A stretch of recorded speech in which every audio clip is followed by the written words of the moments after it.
sul ei ole seda vaja tegelikult, olgem aus. jah, aga tegelikult on.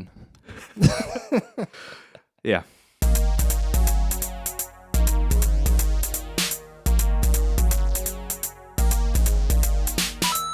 Tere, minu nimi on Ivo Krustok. Tere, mina olen, mul läks nimi meelest ära. Mis mu nimi on? Jim Mashilevi. Ja. Õige rõhuga. Õige rohuga ka. Väga hea. Ja saade on popkulturistid. Jaa. Meil tuleb, ma juba tunnen siit algusest ära, et meil tuleb ääretult professionaalne ja väga hästi välja tulev saade täna. Ja, me oleme väga heas konditsioonis, selleks nagu ikka leitsak on õhus on ja ajud on mõnusalt. Siin on rohkem kui 22 kraadi, vist on inimese tööks kõige optimaalsem temperatuur ja iga kraad sealt ülespoole, siis ajutegevus langeb, inimese väsimus tõuseb. Selleks oli mingi väga hea graafik kuskil seminaril, kus ma käisin, kus need olid ilusti ära seletatud. Ja me ei ole optimaalses vahemikus praegu. Ei ole jah, ma isegi vaevalt sain aru, mida sa rääkisid praegu. Väga hea.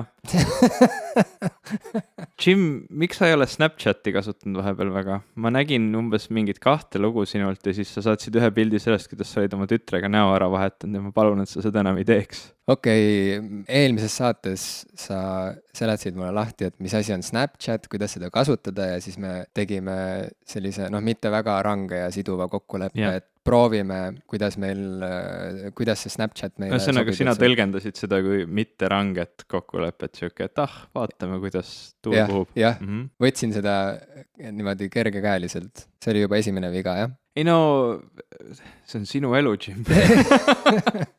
Kas on? No. Aga ma proovisin seda kasutada ja see lihtsalt ei ole vajalik mu jaoks, ma sain aru. Ma sain aru, et see ei ole nagu...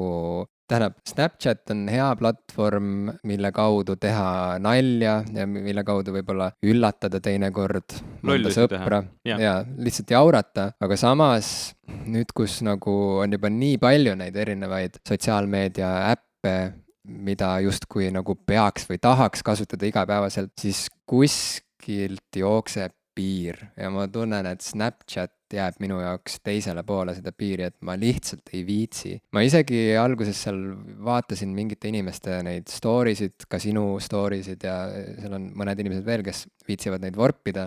No ja kokkuvõttes mitte midagi ei juhtu, kui ma ei näe neid. Oi, see on valus löök. Ei, ma tean, Ivo, et sa tegid kokandusvideosid, jagasid seal häid retsepte. See on väga tänuväärne ja sellel on ka mingisugune praktiline väärtus, eks ole, aga jällegi, ma ei tea, kas ma kunagi üldse nagu hakkaks niimoodi süüa tegema kodus, et Ivo ju pani Snapchati selle hea retsepti, tegi selle väikse 1-minutilise saate, et mismoodi see roog valmib, et ma siis vaatan selle üle step by step, teen kõik järele ja siis... Hästi ruttu, muidu see video kaob ära igavesti. 1 minuti road, Ivo Krustoki 1 minuti road. Nii et ma ei viitsi. Aga ma ei tea, kuidas sinul oli, minul pani päris suur hulk või ütleme ikkagi mingi käputäis inimesi pani mind omale sõbraks kohe Snapchatis ja tulid, nii et järelikult inimesed kuulavad meid. Aga mul on ka tunne, et need inimesed, kuna nad ei ole väga mingeid asju jaganud seal, et siis mul on tunne, et nad jäid ka sinna teisele poole piiri. Ma ei ole isegi täiesti kindel, miks ma Snapchati kasutan, see tundub nagu siuke lihtsalt asi, mida teha mõnes mõttes. Teisalt mulle just see kokandusvärk ilgelt meeldib. Ma ei tea, kas minus on peidus mingisugune telekokk, kes igatseb välja saada või tahan ma lihtsalt kogu aeg tunnustust, et ma oskan ka süüa teha või midagi, aga see pool mind nagu huvitab ja kui ma käin mingeid värke tegemas, et ma lähen ja korraldan midagi või teen kuskil midagi põnevamat, siis seda on ka nagu kihvt Snapchatiga üles võtta, eriti kuna sellest tuleb mingi väike videoke kokku. Kuigi Facebook on nüüd hakanud seda asja jälgima, mul on siuke tunne ja kui sa teed päeva jooksul kamba pilte, näiteks lähed jalutad mööda Tallinna merepäevi ringi, teed seal pilte, siis Facebook juba nagu eoses tunnetab ära, et sa oled kuskil mingis geograafilises punktis palju pilte teinud selle päeva jooksul ja vaatab, et täna on pühapäev ja paneb sulle automaatselt kokku siukse väikse video, et ma ei tea, pühapäev Tallinnas ja ta võtab need pildid, mis sa oled teinud, videoklipid ja monteerib need kokku mingi muusikaga, sa saad ise valida, mis feeling seal on, et umbes nagu iMovie või. et see võiks nagu põhimõtteliselt sihuke alternatiiv olla, kuigi kui nüüd hakata igat asja samamoodi nagu Snapchatis niimoodi Facebookis jagama, siis mul on tunne, et mu sõbrad blokeeriksid mu postitused üsna kiirelt ära. Võimalik jah, aga ongi see kõik, mida sa kirjeldad, haakub tegelikult selle teemaga, millest ma olen viimasel ajal päris palju mõelnud, mis on siis ärevus ja sihuke nagu küllastumus, mis tekib tegelikult sellest sotsiaalmeedia üha domineerivamast ja üha kõvemini nagu peale tulevast sellisest nagu infomassist. Snapchat jääb minu jaoks väga selgelt teisele poole seda piiri, seda viitsimispiiri. See on see too much information piir, jah? Võib-olla isegi mitte see, selles mõttes ma ei ole seal näinud midagi sellist, mis oleks, ma saan aru, et see pilt, mis ma sulle saatsin, kus minu ja mu tütre näod olid ära vahetatud, see oli sinu jaoks too much information. Kusjuures seda tagasisidet ma sain ka mujalt. No, ma ei ole otseselt üllatunud. Võib-olla seal midagi tõesti oli, on ju.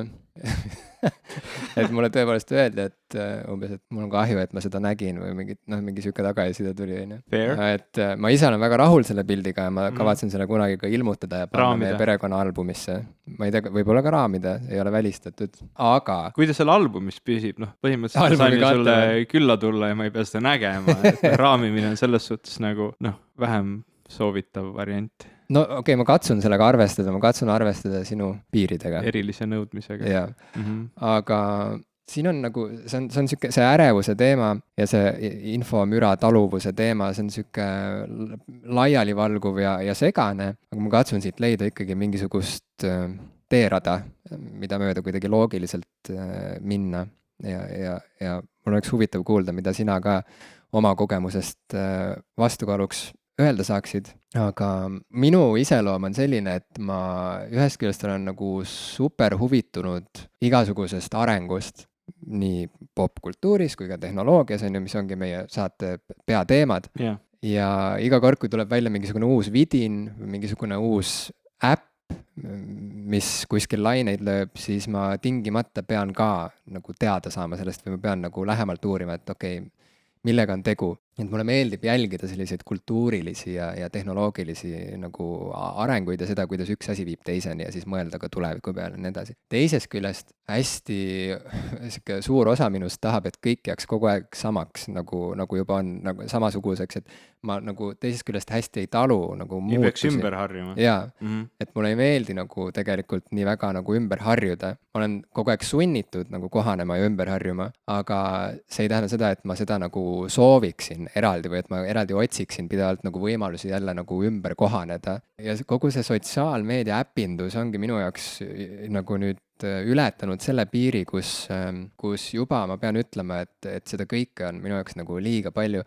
Ja ma saan aru, et kõik on ju valikuline, mitte kedagi ei sunnita kasutama Twitterit või Facebooki või Tinderit või Snapchati või Instagrami või mida iganes, on ju, aga vaata, see ongi see, et kui on korraga need vastanduvad soovid, et ühest küljest nagu see soov pidevalt olla kursis ja püsida kaasas, nagu hoida seda sama tempot ülejäänud maailmaga ja teisest küljest nagu hoida sellest kõigest eemale ja lihtsalt minna nagu tagasi sinna pirru valgele kuradi kännu otsa istuma, on ju. Mida sa siis teed, on ju, siis sa oledki nagu siuke pendeldav, siuke emotsionaalselt ebastabiilne tüüp, kes ühel ajahetkel on nagu valmis seda kõike tarbima ja vastu võtma ja on valmis tegema enda jaoks kõiki neid vajalikke valikuid, et seda infomüra oleks täpselt nii palju, kui on nagu söödav.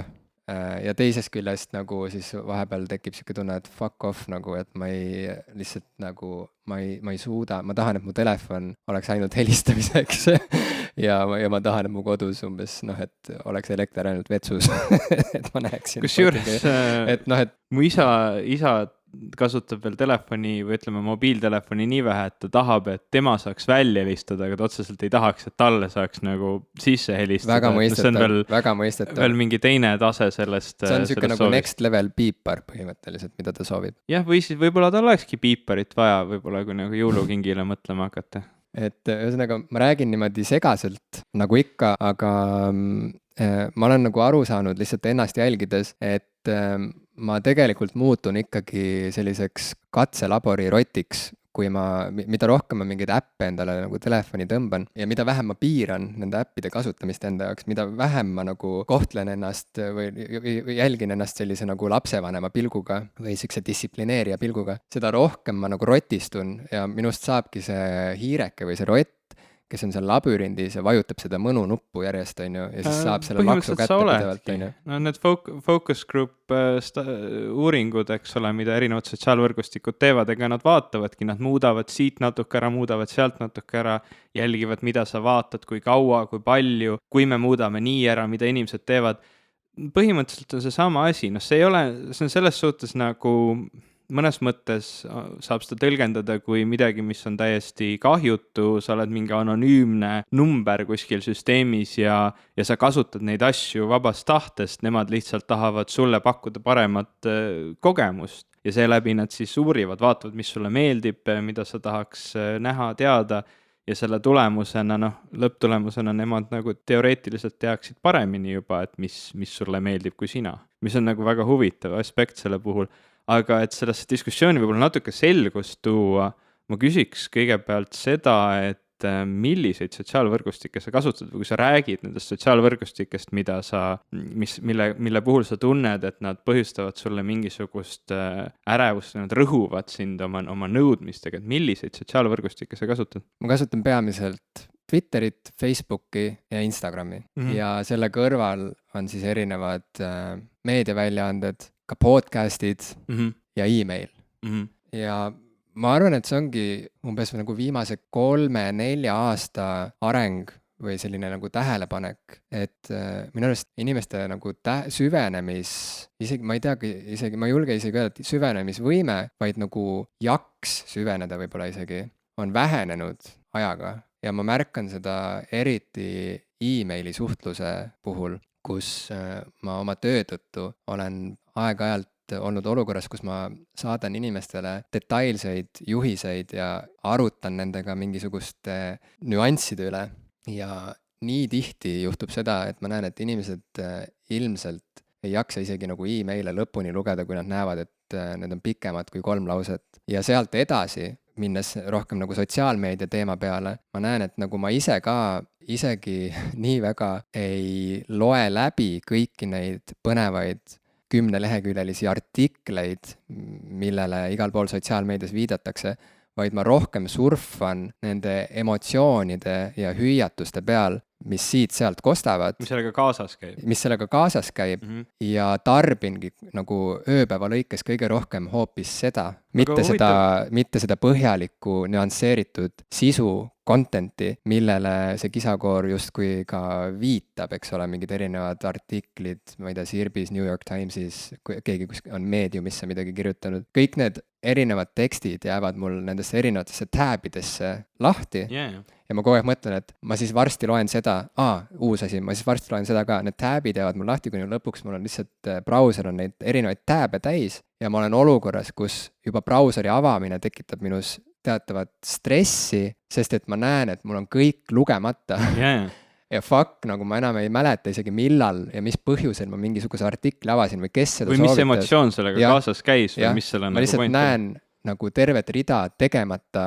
asju, nii et see kõik nagu muutub mingiks siukseks nagu koormaks lõpuks, nagu see on nagu mingi aina pikenev to-do list, kus ma lihtsalt iga päevaga nagu tunnen vähem jaksu, iga päevaga on mul vähem jaksu, et seda to-do listi päriselt aga sa paned nad ikka kinni ka, et sul ei ole enam sadu tääbe lahti kõik, mida sa kunagi oled tahtnud lugeda? Mingid tääbid lähevad kogemata kinni ja siis ma tunnen kergendust, sest siis ma mõtlen, et saatus hoolitses selle eest. No vot, ei pidanudki lugema. Või siis juhtub, on ju, telefoni või arvutiga midagi, et jookseb kokku ja siis läheb see ajalugu kaotsi kuidagi. Et ühesõnaga, kui Deus Ex Machina sekkub, siis ainult siis ma olen suuteline endale nagu andestama, et see kõik jäi tegemata ja lugemata.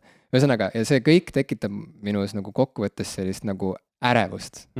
Ja sellist nagu rahutust. Mis sa arvad sellest kõigest? Siin on nagu see huvitav aspekt, ma just mõtlesin sellele praegu, et kui sa ei mäleta enam, mis emotsioon selle artikliga kaasas käis, kui ta jagati ja ta on sul seal kogu aeg lahti olnud ja sa enam üldse ei tea, milles asi on, siis see on tegelikult ideaalne aeg seda lugeda, sellepärast et siis sa ei lähtu sellest sellest lühikesest lausest või mõttest, mis selle asjaga kaasas käis, miks seda jagati, vaid sa saad seda lugeda neutraalse vaatleja pilguga, mis on lahe. Aga noh, kõige huvitavam selle kõige juures ongi see, et tegelikult mul on tunne, et ega inimesed ka jagades neid asju tegelikult läbi ei loe. Et ma isegi vahel jagan mingit artiklit, tihtilugu ma enam-vähem kujutan ette, mis see sisu on, ma loen sealt mingeid osasid näiteks päriselt läbi. Sa teed seda või? Jaa, et on mingi... ma olen kahtlustanud seda, et kurat, kas mõned inimesed teevad niimoodi ka. Ma arvan, et mitte mõned inimesed. Ma arvan, et mitte mõned inimesed. Ma arvan, et see on väga levinud. Ma hiljuti jagasin ühte artiklit, mida ma ei lugenud läbi ja mõtlesin, et issand, kas ma tõesti olen nüüd selline inimene. Ma ei tunne ennast hästi seda tehes, ma olen aus ja ma ikkagi püüan aru saada, millest see tekst räägib ja mis mõtet edasi kantakse. See on kuidagi aastate jooksul mul selline treening võib-olla akadeemiast tulnud, et akadeemilisi teadusartikleid ka sa nagu kogud sealt seda olulist infot välja, seda relevantset infot, et ära nagu keeruta, get to the point, mis tõttu on ka vahel mul on nagu ümberharjumine päris kirjandus, see on nagu selline keeruline punkt, et ma ei ole enam selles hetkes, kus ma teen uurimustööd, ma scrollin, otsin seda olulist hetke, vaatan, kuhu see mõte võiks välja viia, kuidagi nagu libistan silmile teksti, et mul on nagu raske jälgida võib-olla sellist mõttelõnga pikemalt ja sellise nagu ümbritseva kontekstiga, aga ma ei tea, kuidas teistel inimestel, kes näiteks on pidanud väga palju uurimustööd tegema ja lugema sellist tehnilist teksti, ma ei tea, kuidas nemad sellesse suhtuvad, võib-olla kõik mõtlevad, et ma olen lihtsalt et see on nagu isiklikult minu viga, aga näiteks ma tunneksin ennast ülihalvasti, kui ma jagaksin mingit artiklit, mille sisuga ma ei oleks nõus. Ja vaat sealt hakkabki see tulema, et tegelikult ma siis peaksin ju võimalikult täpselt selle asjaga tutvuma enne, kui ma seda jagan, aga tihtilugu ma saan juba kätte selle mõtte, et see on nagu mingi mõte, mida ma tahan inimestele edasi anda ja siis ma juba nagu liigun sinna jagamise poole ja siis võib-olla pärast veel natuke loen. Et see on nagu selles suhtes jällegi mingi piinlik ülestunnistus, et see ei ole nagu õige asi, mida teha tegelikult. Hästi palju selliseid haneks võtmise artikleid ma olen netis näinud, kus sa näed, kas inimesed on seda lugenud või mitte. Alles hiljuti liikus üks ringi. Mul ei ole selle sisu meeles, aga see algas mingisuguse hästi siukse emotsionaalse pealkirjaga, see esialgne sissejuhatus oli ääretult emotsionaalne ja siis, kui sa jõudsid sinna, ütleme, teise või kolmanda lõigu juurde, siis seal hakkas, et ja kui sa nüüd seda lugesid, siis ilmselgelt sa saad aru, et see kõik oli jura, tegelikult on selle artikli mõte hoopis see, et inimesed tegelikult ei loe kunagi kaugemale kui pealkiri ja ütleme, kui sa näed seda, kui sa nagu jõudsid nii kaugele siia tekstis, siis kommenteeri selle alla mingi siukse kommentaariga, et siis teised saavad ka aru, et sa lugesid vähemalt läbi. Ja siis sa näed, kui palju tegelikult inimesed jagavad seda selle esialgse emotsiooni põhjal, mida see pealkiri tema juures tekitas. Väga huvitav, saad aru, väga huvitav et ma olen olnud nii naiivne siis selle koha pealt, et ma tõesti olen eeldanud, et kõik see, mida inimesed jagavad sotsiaalmeedias, et nad siis tõesti juba ise teavad, mida nad jagavad, et nad teavad seda süvitsi. Miks ma siis seda nagu niimoodi usaldanud olen, ma ei tea, sest et ma poleks arvanud tõesti sinu puhul ka, et sa langeksid nii madalale Ivo. Ja ma olen ka meie kuulajate ees nüüd oma margi täielikult täisti. Ma ei ole enam tõsiselt võetav. Nagu porilombis põlvili. Ja, ma ei ole enam tõsiselt võetav. Aga see tegelikult, vaata siit kaudu juba saab minna lähemale sellele teooriale, et ideed ongi omaette organismid või sellised meemid, meemid, eks see meemiteooria, et ideed tahavad ise levida ja meie oleme vaid sellised nagu ideed, me oleme vaid siis mis asjad, anumad või sellised nagu vektorid, okei. Meie kanname neid edasi. Ja loomulikult, kui sa vaatad, millised ideed, millised, ütleme, kui me lihtsustame selle niimoodi, millised pealkirjad, millised need nii-öelda 1-2-lauselised mõtted kõige rohkem kõlapinda leiavad, siis see läheb nagu väga hästi joonistuvad mustrid välja. Et vihased ideed, kurvad asjad, kõik need liiguvad oluliselt paremini ringi, et inimestel kipub olema see, et need vihased emotsioonid nagu liiguvad ülihästi edasi, nad on üliviraalsed nii-öelda ja kipuvad tekitama siukseid kajakambreid, kus inimesed on ja on vihased siis kas omavahel või siis kellegi teise vastu ja räägivad ainult siukest ühes kajakambris levivat informatsiooni, siis lõpptulemusena keegi ei saagi aru, kuidas keegi saab üldse nii loll olla, et kuidagi teistmoodi arvata ja teine pool mõtleb täpselt seda sama asja ja tulevad lõpuks mingid siuksed valimistulemused, mida keegi ei oodanud. Just nimelt selle kajakambris mul nii-öelda lähevadki kõrvad lukku üsna kiiresti tegelikult ja siis ma tunnen, et et ma lihtsalt ei suuda seda kõike tarbida. Samas kui minusse on sisse harjunud juba mingisugune refleks või mingisugune närviline selline nagu liigutus, see pöial juba ise, saad aru, käivitab neid äppe ekraani peal liiga mitu korda päevas.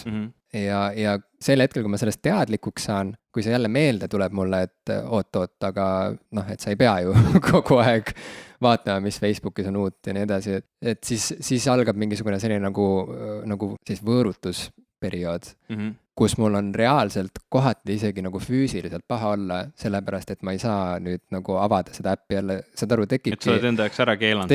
Tekib mingisugune sarnane tunne, nagu võib olla suitsetajal, kui ta keelab endale järgmist sigaretti ja see kestab päeva või paar ja sealt edasi läheb rahulikumaks. Ja siis ma saan aru, et kõige rohkem sobib mulle ikkagi see, kui ma saan nagu pigem tarbida vähem igasugust infot ja meediat, aga tarbida seda nagu teadlikult ja süvitsi, mis muidugi kokkuvõttes ongi selline nagu elamise ideaal, eks ole, me võiksime ka samamoodi suhtuda oma, ma ei tea, liikumisharjumustesse, oma söömisharjumustesse. Vähe aga head. Jah, just, et siuke nagu teadlikud valikud on ju, ja mida sa tarbid, kust see tuleb, miks see on just selline, nagu see on ju, ja mida sina üldse vajad. Ära ütle, et sa ei taha näha, kuidas vorsti valmistatakse. See on oluline teada, kuidas vorsti valmistatakse, kui sa seda oled valmis sööma. Et noh, vaata, et ma ei tea jah, et siin nagu...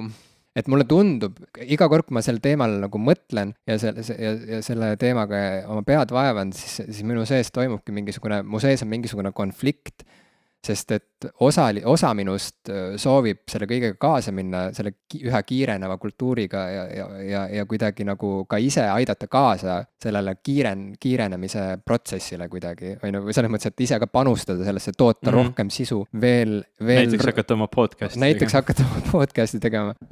Olla veel rohkem nähtaval igasugustel erinevatel meediaplatvormidel, no saad aru, ja siis on nagu täiesti risti vastupidine soov lihtsalt fucking olla nagu olla lihtsalt, toota vähem, tarbida vähem, öelda vähem ja lihtsalt nagu süveneda rohkem, kuulata rohkem ja lihtsalt nagu, kui vaja, siis olla vait.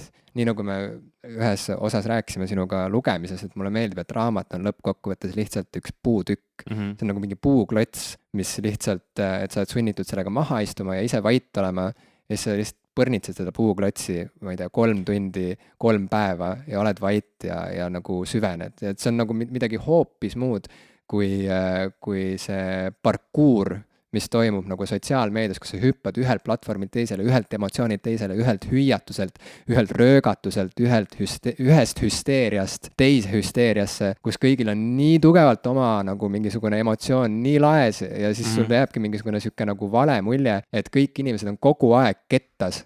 Kõik inimesed on kogu aeg nii vaimustunud mingisugusest uuest, mis iganes asjast. Või teevad nii palju, mõtlevad nii palju, kirjutavad nii palju. Ja see tekitab täiesti vale, nagu täiesti ebaadekvaatse nagu siukse nagu elutaju tegelikult kokkuvõttes. Mitte keegi ei ole selline super inimene, et ta päriselt seda kõike nagu, et ta päriselt sellesse kõigesse suudab süveneda ja minna nagu nii-öelda lõpuni selle kõigega. Ja mis puudutab nagu raamatute ja ütleme nagu e-lugerite võrdlus, siis ongi nagu, et kui ma ütlesin, et raamat on mõnus puuklots, mis lihtsalt sunnib sind olema vait ja süvenema sellesse ühte asjasse, siis mul oli, minu kõige esimene e-luger oli sellise firma nagu Kobo e-luger, millel oli selline lisafunktsioon, et lugemise ajal see luger andis erinevaid preemiaid selle e-lugeri kasutajale. See on nagu selline gamification, et autasustab sind kohe. Jah, et ma sain, hakkasin saama seal mingeid autasusid, näiteks, et lugesin õhtul, siis tuli järsku mingisugune tore pildike mulle siin ekraanile, mingisugune siuke medalikene, mis nägigi tore välja. 5% raamatust on juba läbi, achievement. Jah, siuke achievement tuli, et 5% raamatust läbi, pluss see, et õhtune lugeja, või siis tuli mingi öökulli pilt näiteks, et sa oled ju tõeline öökull, vaata, et noh, et saad aru, ja siis muidugi mul tekib nagu huvi, et fuck, mida siin veel on võimalik saada, on ju, mis omakorda jällegi ikkagi hajutab mu tähelepanu, ma tahtsin lihtsalt lugeda seda raamatut. Ma ei kujuta ette, et see oleks nagu positiivne asi, sest mitmes mõttes olema selle gamification'i poolt, näiteks asjadel, millel on väga pikk tasuvusaeg, trenn on väga pika tasuvusaeg asi, esimesed 2 nädalat alustades näiteks jõusaalis käimist, mida ma olen seda esimest 2 nädalat olema mitu korda läbi elanud, sellepärast et ma ei ole suutnud kunagi rohkem kui mingi aasta aega näiteks korralikult jõusaalis käia. Et see esialgne hetk seal alguses, seal ei ole mitte mingit tasu, see on nagu see, et sa lähed ja piinad ennast natuke aega, sul on kehv olla, ja sa lähed ja piinad ennast veel natuke, sul on jälle kehv olla, et sul ei tule nagu sihukest tasu sealt mitte mingit ja loomulikult su kaalunumber ilmselt ei muutu, võib-olla läheb isegi kõrgemaks või su enesetunne otseselt ei lähe paremaks, vaid pigem halvemaks. Sa ei näe ka endal neid muskleid kasvamas. Miks sa peaksid seda siis üldse tegema, eks ole? Et kunagi 2-3 kuu pärast, 4 kuu pärast asjad lähevad paremaks. Et siis ma olen küll, kunagi oli hästi popp minu sõprusringkonnas siuke asi nagu Fitocracy, mis siis võimaldas sul iga kord logida sisse oma trenn, et käisin 5 kilomeetrit jalutamas, sain nii palju experience point'e, käisin, eks ole, tõstsin mingeid raskusi, sain nii palju experience'i ja siis olen nüüd level 2, eks ole, või level 5 ja sa kogu aeg näed ka, kuidas sinu sõbrad siis arenevad, et vaatad, et oi, see käis täna jooksmas, kurat, ta läheb must ette nüüd, et ma lähen ka, teen ühe väikse tiiru veel, et on ikka tasakaalus, et see nagu vähemalt mingil siuksel lühikesel ajal see nagu toimib ülihästi, aga näiteks kui ma loen, siis ma tõesti ei taha, et mind sellest hetkest välja tiritaks, et ma tean, et osasid inimesi näiteks reklaamid meeletult häirivad ja kui ma tõesti olen mingisse, sa oled ka ilmselt seda tundnud, sa vaatad mingit väga põnevat filmi telekast, kuigi ma ei tea, kui palju inimesed üldse enam telekanalitelt filme vaatavad, aga vähemalt ma mäletan väga palju sellist olukorda, et sa vaatad, kuidas nüüd Arnold Schwarzenegger jalutab, väga pingeline koht, ta hakkab ümber nurga keerama ja siis tuleb plelelelen, eks ole, tere, kuidas teile meeldib teie pesupulber, võib-olla tahaksite, see on nagu meeletult tüütu ja mul on siuke tunne, et näiteks lugemise ajal siuke öökull, mis ette hüppab, on samamoodi nagu, et oota. Et see on umbes sama, et Amazon tahab mulle nüüd raamatut müüa või midagi, et see on nagu distraction, et ma saan nagu väga hästi aru, miks sellel hetkel, selles kontekstis see ei toimiks minu jaoks. Ja ma olen ka sinu nõus, et ma saan aru, kuidas see mingisuguses treeningssituatsioonis võib vahel toimida hästi, et see võib panna rohkem pingutama. Näiteks ma õpin sellise äpi nagu Duolingo abil prantsuse keelt ja seal on väga palju selliseid erinevaid medaljone ja medalikesi, mida on võimalik iga saada. Iga lesson annab natuke XP-sid. Ja kusjuures seal on ka öökull. Seal on ka öökull, aga sellesse öökulli ma suhtun lugupidamisega, jah, et ta on tore. Sest keeleõpe on raske. Lugemine ei tohiks tegelikult otseselt raske olla. Jaa, et ühesõnaga seal nagu, seal see mind ei häiri ja seal see tõesti nagu suurendab seda õppimise hasarti millegi pärast. Aga jaa, et kuhu ma selle kõigega tahtsin jõuda, oligi vist see, et ilmselt ma tahtsin lihtsalt kuulda, et kuidas sa tunned, kas see on nagu mingisugune laiem teema, kas see on mingi asi, mis võiks nagu puudutada rohkemaid inimesi või on asi puhtalt selles, et mul ei ole piisavalt paks nahk ja ma ei suuda ise ma ei suuda ise ohjata oma harjumusi, tarbimisharjumusi, et mul on lihtsalt liiga nõrk nagu enesetalitsus siis või? Ma ei arva, et see on nagu 1-2, et see on nagu pigem on nii, et ma tunnen või et ma isegi mõnes mõttes tean, kuuldes, mida inimesed räägivad, mida on uuritud ka tegelikult ühiskonna tasemel juba, et põhimõtteliselt see on laiem probleem, inimesed tunnevad seda stressi sotsiaalvõrgustikest, hästi populaarsed on igasugused need artiklid, kus räägitakse, et inimeste enesehinnang läheb madalamaks selle võrra, et nad näevad, et nende sõbrad teevad kogu aeg ägedaid asju. Vaata, see tuleb tagasi sinna, et ega sa ei pane ju lollakat pilti üles, et ma ei tea, eile ma istusin diivanil 3 tundi ja vaatasin Game of Thronesi. Et see ei ole nagu pilt, mida sa jagad. Mõni jagab naljaga vahel, aga kui sa lähed, eks ole, kuhugi soojale maale ja jood seal rannas mingit hästi ägedat drinki, siis sa teed sellest 20 pilti. Et ma olen nüüd puhkusel, mul on äge elu. Samamoodi ma olen ise tundnud, et iga kord, kui ma teen ise midagi ägedat, siis ma jagan asju, mul sõbrad küsivad, kuidas sa jaksad, kuidas sa jõuad kõiki neid asju teha. Ja mõtlen, nagu ma olen kõige laisem inimene, keda ma tean, et ma jagan ju loomulikult ainult neid üksikuid asju, mis on ägedad. Need üksikud asjad võtavad mul näiteks siin õhtust 2 tundi teha. See ei ole nagu mu elu, et ma kuidagi kannatan need 2 tundi nüüd seda produktiivsust ära, sest midagi mu ajus sunnib mind neid asju tegema, et ma nagu tahan seda lõpptulemust ise saada. Aga enamus ajast ma istun siin samas arvuti taga ja teesklen, et ma tahan mingit arvutimängu mängida või vaadata mingit sarja. Ja see on tegelikult sihuke laiem probleem, inimesed tunnevad tõesti seda ärevust ja stressi. Mina näiteks ei saa aru inimestest, kes hoiavad omal telefonis helinad sees. Eriti need helinad, mis käivad kaasas sotsiaalvõrgustikega. Igasugused notification'id ja no just see kohe, helin, kui keegi kuskil midagi uuendab. Jah, ütleme, ma olen üritanud lülitada järjest rohkem ja rohkem kõiki neid nii vähe kui võimalik tuleks üldse mingeid pop-up'e telefonil või üldse, et ta nõuaks minu tähelepanu võimalikult vähe, aga see helin, ma elasin kunagi koos ühe inimesega, kellel oli see helin niimoodi sisse jäetud, et see on see iPhone'i standard häälestus on kuidagi nii, et kui see Facebooki äpp sulle installitakse, ta kohe võtab mingi standardse värgi, et näiteks iga like on notification ja iga notification on heli. Ja kui kellelgi näiteks sünnipäev on või sa postitad midagi hästi olulist või midagi, siis kogu aeg tulebki, konstantselt see telefon piiksub kuskil nurgas ja ma isegi kui see on kellegi teise telefon, ma ei suuda nagu selliseks rahulikuks jääda, see on nii tüütu, et see kogu aeg nõuab sind, see nagu kogu aeg kutsub see ära, et vaata mind. Ja Facebook on läbi aastate, ma räägin nüüd Facebookist, see ei ole ainuke sotsiaalvõrgustik, mida ma kasutan, aga see on kindlasti kõige nõudlikum. Seal on kõige rohkem inimesi, ta on kõige suurem kajakamber, mille sees ma olen, sest reaalselt kui sa lood nimekirja inimestest, kes on su sõbrad, siis see on kajakamber. Sa tegelikult näed seal suuresti väga ühtse mõtlemisega inimesi, isegi su sõbrad suures osas on mingi sihuke üks sektor rahvastikust ja sa ei kuule väga palju erinevaid arvamusi, pigem on see, et keegi jagab midagi, mis teda vihaseks teeb ja siis seal kajakambris kõik nagu hüppavad üksteise otsa ja hakkavad, ütleme, sõimama, et kui loll see inimene on ja teevad, ütleme, naeruvääristavad selle arvamuse, mis on nende omast erinev. Ehk siis sa tegelikult ei kuule seda, mis toimub väljaspool sinu enda sükast lähedaste ringi. Ja teisalt see on nagu selles mõttes nõudlik, et nad on mõtelnud välja iga mingi aja tagant jälle mingi viisi, kuidas sinu tähelepanu tõmmata. Näiteks seda ei olnud varem, et iga hommik sulle tuleb teada, et sul on täna mälestusi Jim Ashileviga, vaata neid.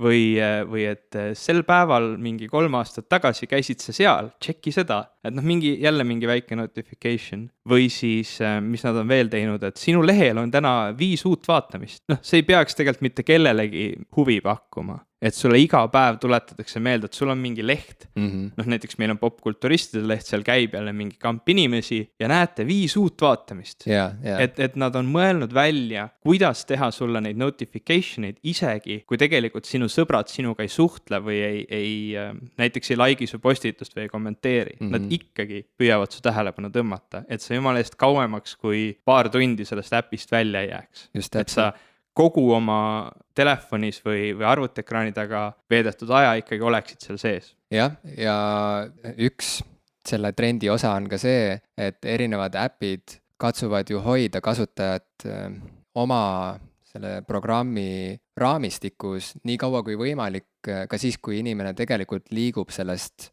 äpikeskkonnast väljapoole. Loed mingi artikli või, jah. Et näiteks Facebookis või Gmailis kas või kui sa telefonis kasutad Gmaili äppi, kui sa klikid mingisugusele artiklile, eks ole, siis sulle tuleb ette see artikkel, aga sa loed seda endiselt sealt Gmaili või Facebooki äpist või mis iganes muust äpist on ju, mida sa nagu algselt kasutasid. Ehk siis nad üritavad sind hoida seal oma pesas nii pikalt kui võimalik, on ju. No see ongi kõik selle jaoks, et olla inimestele vajalik. Nad püüavad teha kõik endast olenema selleks, et inimesed ei unustaks neid kasutada, eks ole. Sest et see on nende sissetulek kokkuvõttes ja see ongi kogu see point, eks ole. Aga see kõik on mõistetav mu jaoks, ma saan aru, miks asjad sellises suunas arenevad.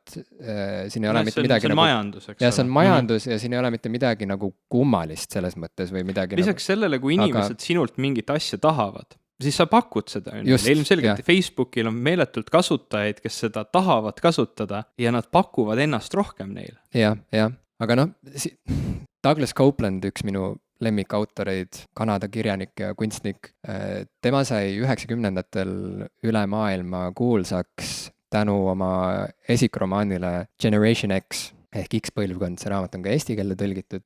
Kui ma ei eksi, siis see raamat ilmus aastal 1991. Kunagi ma isegi kirjutasin sellest raamatust kuskile ja siis ma leidsin mingisugused sellised kattuvused, et see oli sama aasta, kui Eesti sai iseseisvaks. Ja ja see oli sama aasta, kui Nirvana andis välja oma ikoonilise märgilise albumi Nevermind. Ikka hea aasta. Ja siuke hea aastakäik. Generation X, selle raamatu alapealkiri oli Tales for an Accelerated Culture, ehk siis eesti keelde see vist tõlgiti, et lood kiirenduskultuurile või lood kiirenduskultuurist või kuidagi niimoodi.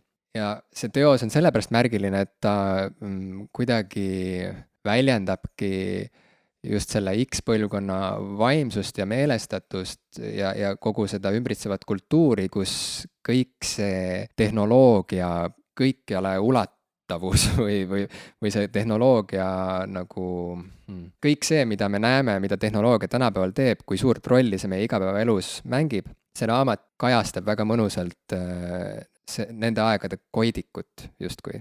Copeland on väga osav üleüldse selle osa popkultuurist, selle osa nagu kaardistamisel või kuidagi jäädvustamisel, sest see teema huvitab teda väga ja ta kuidagi nagu mõistab selle nagu arenguloogikat ja väljendab seda väga niimoodi kaasahaaravalt ka ja analüüsib seda kaasahaaravalt. Aga noh, et mulle tundubki, et meie sinuga näiteks oleme väga selgelt selle accelerated culture'i sees nagu üles kasvanud, et me oleme kiirenduskultuuri lapsed nii-öelda ja siis ongi nii, et ühest küljest see ei tule mulle nagu üllatusena, et toimub nii tohutu nagu virvarr meie ümber, et meid ümbritseb pidevalt nii palju erinevaid nagu kanaleid ja infot, aga nüüd, kus ma tunnen, et ma reaalselt nagu hakkan sellest väsima, tundub mulle nagu see uus põnev asi leida mingisugune viis, kuidas seda kõike nagu aeglustada või kuidas ikkagi sellest mürast leida siis üles see, millel pidama jääda pikemalt. Aga oled sa mingeid lahendusi leidnud? Oled sa proovinud üldse enda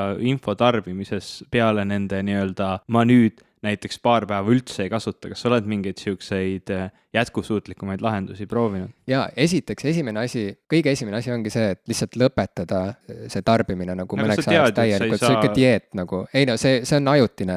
See on siuke ajutine nagu siuke vahepealne samm. Noh, Tõnu Õnnepalu millalgi võib-olla aasta aega tagasi nüüd juba kuskil intervjuus ütles, et noh, et tema enam uudiseid ei loe, ta võttis enda jaoks vastu otsuse, et ta teab seda kõike, kui mingist hetkest alates sa juba näed, et uudised on alati samasugused ja tal on lihtsam elada, kui ta ei pühenda oma aega ja energiat enam nagu sellesse. Et ühesõnaga igasugune nagu vaikus on vahel mõistusele tohutult vajalik tegelikult ja me unustame vaikuse ära, mul on selline tunne, et inimestele ei tule meelde. Ühesõnaga, et inimesed ostavadki nüüd nagu mingisuguseid nutikellasid endale, mis meenutavad neile, et hinga. Noh, nagu näiteks Vabas mikrofonis Ronald Liive rääkis oma nutikellast, eks ole, et tema Apple Watch tuletab talle aeg-ajalt meelde, et nüüd hinga. See on väga selline Silicon Valley lahendus probleemile, et kui meil on probleem, mille on põhjustanud näiteks siuke arvutikultuur, siis me leiutame arvuti, mis seda lahendab. No, minust on see hästi äge mõte, ma ei hakka nagu siinkohal seda mõtet laitma, aga jah, ma saan aru sellest sinu suunast. Esimene samm on lülitada ennast täielikult välja mõneks ajaks, et lihtsalt tõmmata endal seda hoogu maha. Teine samm on see, et kasuta ainult neid äppe, mida sul on praegu mingi väga konkreetse eesmärgi jaoks vaja kasutada. Näiteks sinuga suheldes, kui me valmistame sinuga uut saate osa ette, vahetame mõtteid, millest me võiksime rääkida, saadame üksteisele linke ja mingeid totakaid pildikesi. Et siis see on väga konkreetne tegevus, millel on mingisugune nagu eesmärk. Ühesõnaga, et see ei ole nagu niisama aja surnuks löömine. Vaat probleem vist algabki sealt, kui ma hakkan pahaaaimamatult ja enesele teadvustamata nagu aega surnuks lööma sotsiaalmeedias. See on see, kus nagu see where the trouble begins nagu, et see on see, kus nagu asjad hakkavad lagunema minu jaoks, sest et ma jään sinna kinni, saad aru, ma nagu hakkan sinna vajuma ja ma ei saa ise ka aru, kuni ma lõpuks olengi nagu täitsa nagu üle pea kaela seal sees ja ei saa mitte sittagi aru ja olen lihtsalt nagu närviline, ärev ja nagu ja mind valdab täielik nagu, et ma olen küllastunud lihtsalt igatpidi nagu igasugusest infost, igasugustest arvamustest, emotsioonidest. Nii et nagu, et kui kasutada väga teadlikult, väga eesmärgipäraselt neid äppe, mida sa tahad kasutada, siis sa järsku saad aru, või näiteks mina sain aru, et ma ei vaja Snapchati. sest see ei täida nagu mitte mingit eesmärki. Ma saan teha kõiki neid nalju ka mujal ja olen seda siiamaani teinud, mul ei ole vaja mingisugust uut tööriista selle jaoks. Et kui kasutada kõiki neid erinevaid sotsiaalmeedia äppe ainult nagu konkreetselt eesmärgipäraselt, siis see juba säästab aega ja see juba, ja seal juba on nagu see esimene sihuke väljakutse ka, et kui ma olen näiteks saatnud sulle ära selle ideekese, millest me võiksime järgmises popkulturistide osas rääkida, siis pärast selle mõtte ärasaatmist, kas ma scrollin veel edasi seal sotsiaalmeedias, vaatan, mida teisel on ka postitanud, kas ma ühesõnaga lähen jälle ekslema sinna lõpmatusse labürinti või ma panen selle äpi nagu kohe kinni, see asi sai tehtud, mida mul oli vaja teha, ma panen selle kinni ja nüüd ma tegelen edasi veel nagu reaalsete asjadega, näiteks vaatan reaalselt aknast välja või reaalselt võtangi selle raamatu kätte, mida ma olen mõelnud 3 kuud lugeda, mida mu sõber soovitas mulle võib-olla aasta aega tagasi juba, on ju.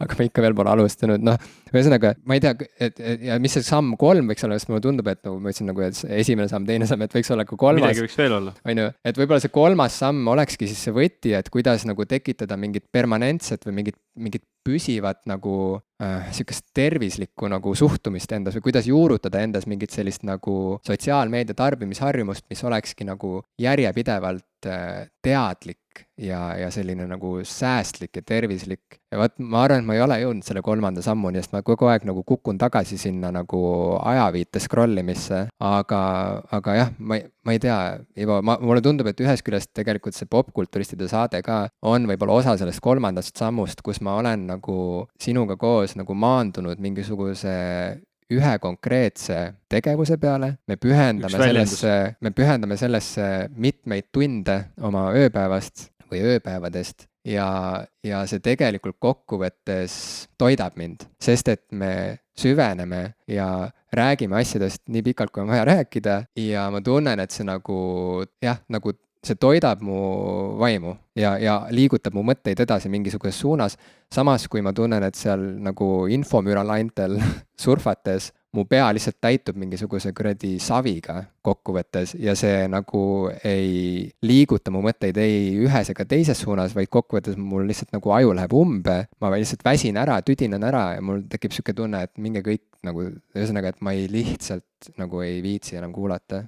Mul on tegelikult mõningaid soovitusi, sest mina olen selle probleemi otsas olnud ka varem ja ma olen sinna probleemi otsa kordi sattunud. Selle küllastumise ja selle, kuidas leida see tasakaal. Ma ei ole seda veel täielikult leidnud, aga ma ikkagi püüan ja ma võin nagu mõnes mõttes oma kogemusi selles osas jagada.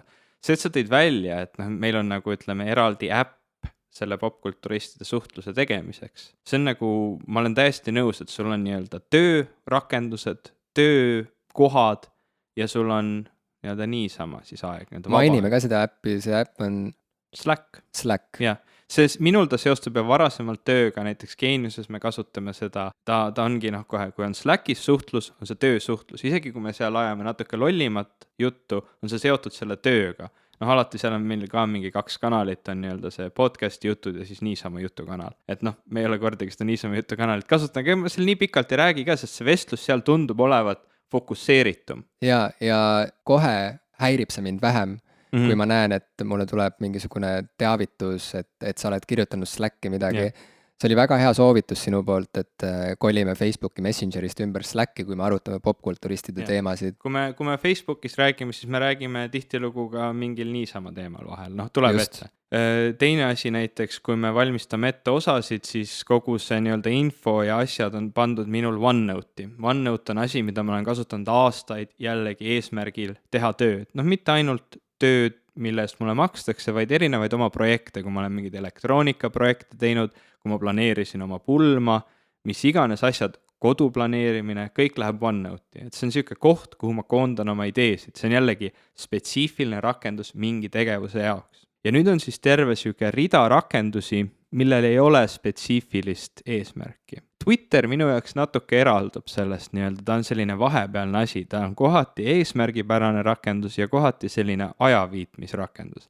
Sellepärast, et Twitter võrreldes kõikide teiste sotsiaalvõrgustikuga ja siin võib-olla Facebook on see põhiline teine, et siis Twitter on kuidagi selline eesmärgipärane koht, kuhu minna mingit spetsiifilist infot saama. Mul on seal väga hästi välja valitud, keda ma jälgin ja ma väga hästi kujutan ette, millist infot ma sealt saan. Et see on nagu see vahe.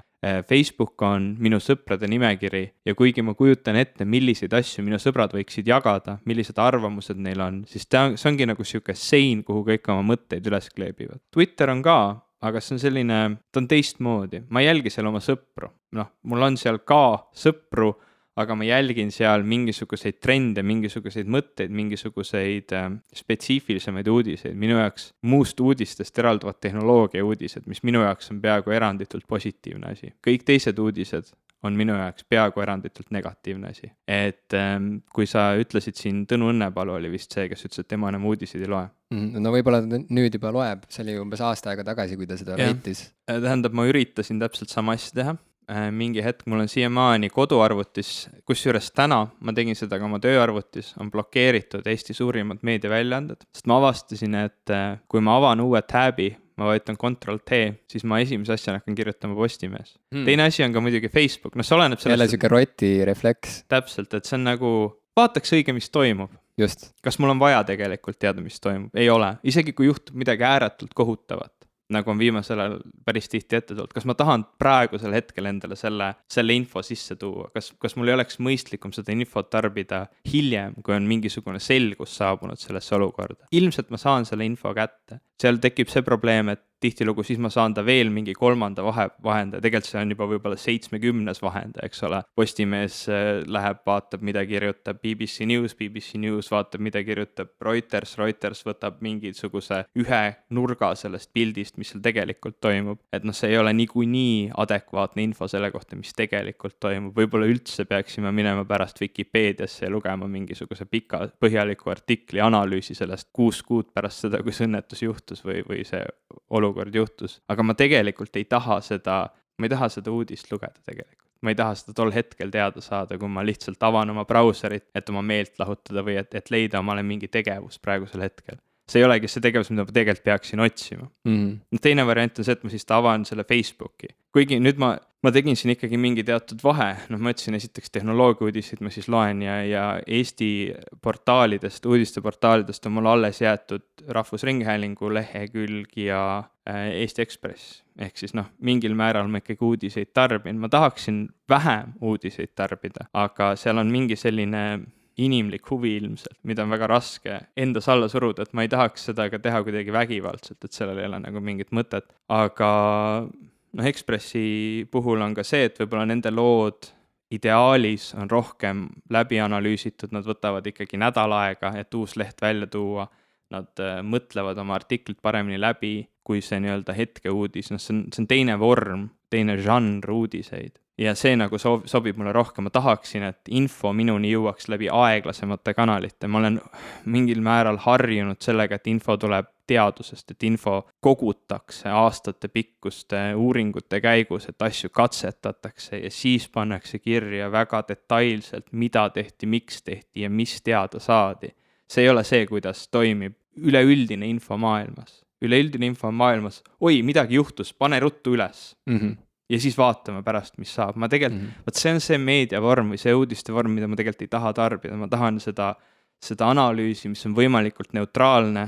Võimalikult, ta ei saa olla neutraalne kahjuks, aga ta oleks võimalikult neutraalne ja siin need blokeerimised ongi minu puhul nagu väga palju aidanud, et näiteks uudisteportaalid olen ma ära blokkinud. Nüüd Facebookiga, see on see igipõline võitlus, et iga kord, kui ma mingid notification'id välja lülitan, nad mõtlevad midagi uut välja, mida on järjest raskem välja lülitada.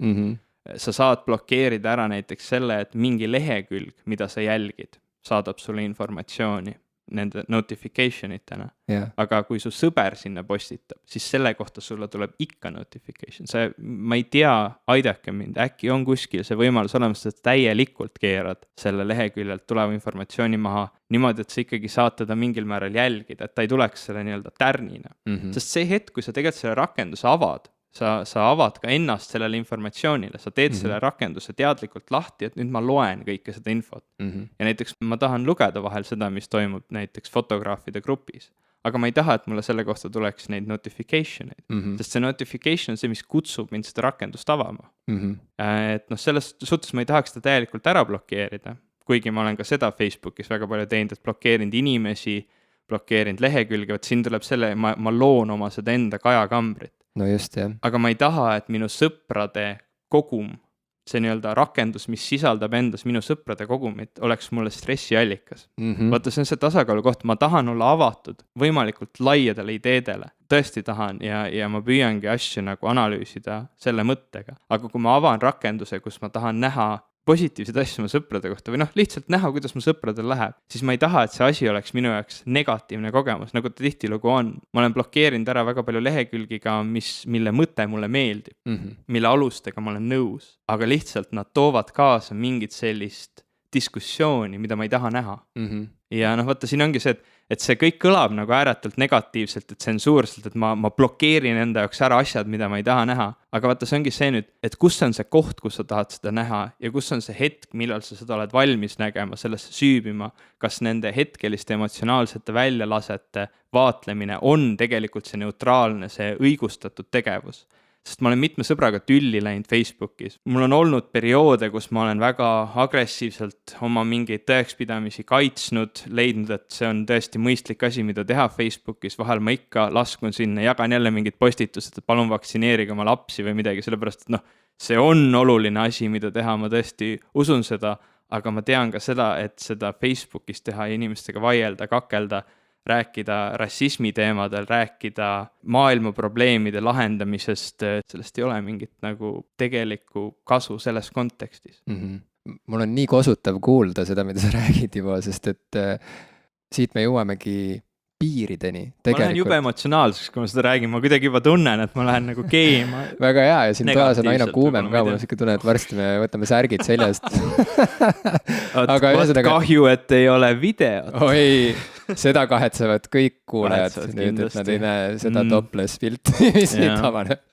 Aga piiridest ju räägitakse suhete puhul, psühholoogid räägivad piiridest, kuidas me armastame mõelda, et armastuses seal ei ole piire, et seal sa oledki nagu nii avatud ja nii valmis minema ükskõik kui kaugele oma partneri nimel ja tema jaoks ja nii edasi, aga tegelikult, et ka selline romantiline suhe vajab piire. Selleks, et mõned inimesed saaksid selles suhtes olla tegelikult nagu vabad ja õnnelikud. On selline paradoks, et selleks, et olla vaba, on vaja piire. Samamoodi nagu kõige parem paralleel loomingumaailmast on luule võib-olla, kus nagu luule eri vormidel on ka olnud omad väga kindlad reeglid. Haiku näiteks, võtame haikul looming üldiselt, minu meelest looming on piirid mõjutavad loomingut positiivselt. Just, et sul on mingisugused piirangud, mida vorm sulle dikteerib ja püüdes oma fantaasiat, oma sõnumit, mõtet mahutada nendesse piiridesse, võib sündida midagi, mis on palju suurem kui see raamistik, mis algselt sellel sündida lasi. Ja mulle tundub, et võib-olla see uus asi, mida me nüüd peame õppima praeguses ajas, praeguses info- ja meediamaailmas, on just nimelt piiride seadmine ja nendest kinnipidamine just nimelt sellisest punktist lähtuvalt, et see ei ole nagu mingist nagu kibestumusest või et see ei tulene mingist soovist nagu tsenseerida veel rohkem hääli ja arvamusi, millega ma ei nõustu.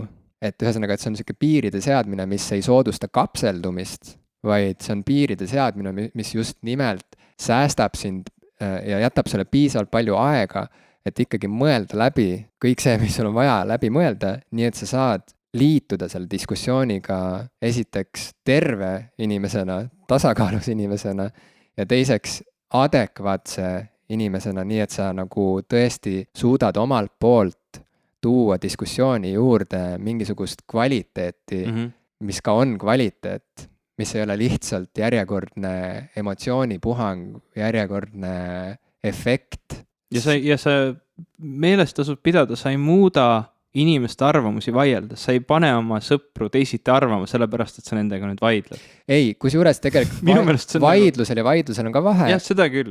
Vaielda saab nii ja naapidi ja tegelikult ma usun, et aga vaata, siin ongi see võtmesõna, et teine pool peab olema avatud võib-olla. Vaata, et ongi, et kui sõbrad vaidlevad oma vahel, ühesõnaga, et kui nad nagu, siin tulebki mängu see, et kas sa tahad kedagi nagu paika panna ja alandada ja naeruvääristada, sest sa tead, et sul on õigus. Või sa tahad diskuteerida ja oled nagu siiralt huvitunud sellest, mida su partner sulle öelda saab ja see on see, mida meie siin teeme näiteks, et me oleme mõlemad avatud teineteise seisukohtadele ja kuulame nagu avatult ja huvitunult teise mõtteid. Ja see on see, kuidas see ka nagu laiemas plaanis nagu võiks olla. Aga see ei ole see, mida ma olen täheldanud näiteks Facebookis ja ka enda käitumises seal juures, et väga piinlik on nagu tagasi mõelda, et tegelikult ma olen samamoodi inimesi naeruvääristanud nende arvamuste tõttu, toonud mingeid siukseid absurdseid väiteid, et noh, kui sa hakkad kunagi näiteks uurima või lugema teadusfilosoofia kohta, seal on väga palju selliseid analüüsi selle kohta, kuidas inimesed vaidlevad, kuidas inimesed väitlevad, milliseid loogikavigu inimesed teevad ja kuidas see diskussiooni dünaamika toimib ja loomulikult isegi nendest teadlik olles tihtilugu ma kasutan neid.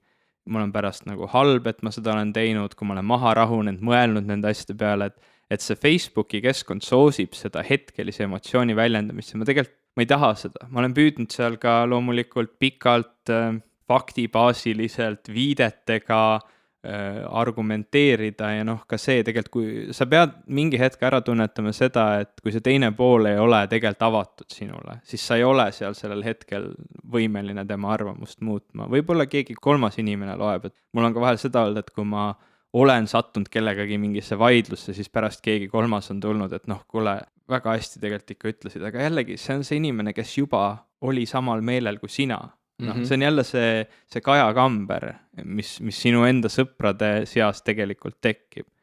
Aga ma ei tea isegi, miks ma sellele teemale siia läksin. Ma tahtsin tegelikult anda väga konkreetsed soovitused, kuidas seda asja parandada. Soovitused, mida ma peaksin ise rohkem jälgima ja mida ma arvan, et mis aitavad teisi. Esiteks, see võib olla nagu kuidagi imelik, aga kasuta tehnoloogiat, et vähendada oma tehnoloogia kasutust. Okei, seleta lahti. Sinu telefonis, sinu arvutis on väga palju sisse ehitatud võimalusi lülitada välja kõiki neid asju, mis on sisse pandud selleks, et sind meelitada neid asju kasutama. Asju, hästi palju asju. Ühesõnaga, telefonidel on igasugused sellised do not disturb olekud, telefonidel on vaiksed olekud, helinaid saab välja lülitada, kõiki neid värinaid, hüpikaknaid, pallikesi ikoonide ääres saab välja lülitada. Mida rohkem neid välja lülitada, seda parem on. Ideaalis võiks olla sisse lülitatud ainult need asjad, kus sul tõesti on vaja. Mul on üks rakendus, mida ma peamiselt kasutan oma naisega suhtlemiseks. Selle asjad tulevad läbi, sest loomulikult ma tahan teada, kui ta mulle midagi öelda tahab. Samamoodi saan ma valida mingid kellaajad, kus ainult teatud asjad võivad mind tülitada. Näiteks mitte ükski kõne ei või läbi tulla sellel kellaajal, kui ta ei ole see inimene. Näiteks mu ülemus on seal, mu naine on seal, selline mu ema, mu vend, ja sa saad määrata oma lemmikkasutajad nii-öelda. Et kui ma teen kellegagi mingeid projekte, siis on oluline see, et kogemata ei juhtuks olukord, kus mina olen otsustanud, et pärast kella 5 õhtul ei tohi mulle keegi helistada. Aga mul on mingi oluline asi kellegagi pooleli ja ta peab mulle helistama. Näiteks täna õhtul pärast kella 5 tuleb Jim mulle külla ja ilmselt ta tahab alt uksest sisse saada, ta peab mulle helistama. Seetõttu oled sina näiteks üks minu lemmikkasutaja, seetõttu, et sa saaksid sellel kellaajal läbi helistada, et ma jätaksin ukse taha. No samamoodi mu naine peaks alati läbi telefonist saama, mu vend, mu ema, kui midagi on vaja kiiresti mulle teada anda, see info peab läbi tulema. Aga sa saad seda kontrollida, sa saad ise need piirid seada. Ja sa saad, kui sulle tundub, et näiteks alates mul on erinevatel eluperioodidel olnud need piirid erinevalt seatud, aga väga hea variant oli, eriti ülikoolis, mul oli võimalik ise oma päevakava rohkem paika seada. Enne kella 12 tohtin telefon mind tülitada. Hommikuti on kõige produktiivsem aeg kirjutamiseks, lugemiseks, mõttetöö tegemiseks, minul on vähemalt niimoodi. Ja sellel perioodil ärkamisest kuni lõunani ei tohtinud mu telefon mind segada.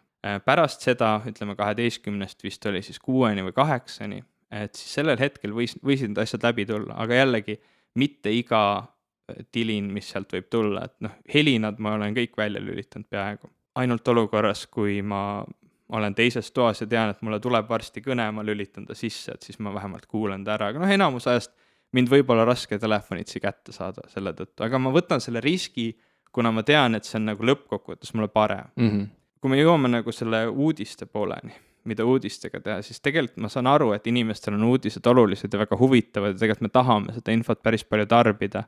Ma ei teagi, ütleme niimoodi, et tegelikult ma ei tahaks soovitada seda, et ära loe uudiseid või loe ainult neid uudiseid, mis on sulle olulised, sest noh. Jällegi kajakambri efekt. Jah, mitmekülgne inimene tegelikult peaks võimalikult paljudest asjadest teadlik olema, aga sa saad endale luua mingid piirid, mille sees sa teed ühtesid tegevusi ja mingid teised piirid, mille sees sa teed teisi tegevusi, et see ei küllastaks. Noh, vähemalt ma olen ise püüdnud seda teha, see kõik kõlab jube nagu oi kui läbimõeldud, aga need ei ole asjad, mis mul reaalselt kogu aeg töötavad kahjuks. Need asjad muutuvad, ma unustan iseennast, ma muutun laisemaks, ma unustan neid jälgida, jällegi ma kipun minema nendele lehekülgedele, kuhu ma olen endal keelanud minna. Mul on enda arvutis, on õnneks need asjad paigas, nüüd ma panin tööarvutis ka, et ma ei saaks näiteks kirjutada sisse Postimees. Isegi kui ma väga tahan. Saad vastu näppe, kui vajutad või? No tegelikult tuleb mingi naljakas mehike ette, ütleb, et see leht on blokeeritud ja sa oled juba 29 korda proovinud, palun lõpeta ära. Võiks olla nii, et kui sa 30. korda ka proovid, siis ta võtab su pangakaardilt 1 euro mingi karistus on, jah, mingi karistus, see on nagu see ropendamise purk, sa pead iga kord, ma ei tea, mingi mündi sisse panema.